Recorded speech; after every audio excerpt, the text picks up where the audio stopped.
തിളച്ചു ഉലയുന്ന പടകിന് അവൻ സമമായി പോകുന്നതിന്റെ കാരണം മറ്റൊന്നല്ല, നാം ദൈവിക ശബ്ദം കേൾക്കാത്തത് കൊണ്ടാണ്. എന്നെ വിളിച്ചിട്ടുണ്ടോ? വിളിക്കനുസരിച്ചാണോ ഞാൻ പുറപ്പെടുന്നത്?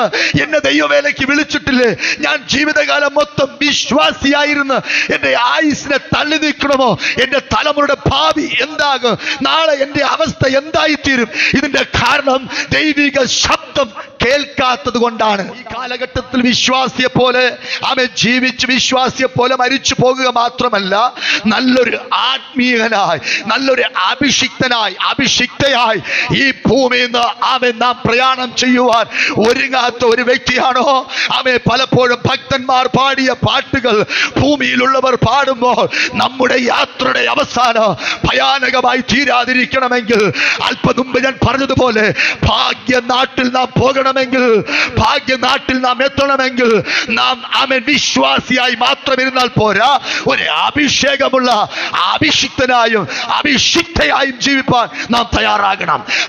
ദൈവ ശബ്ദം നാം കേൾക്കണം, ദൈവിക ദർശനങ്ങൾ നാം കണ്ടിരിക്കണം.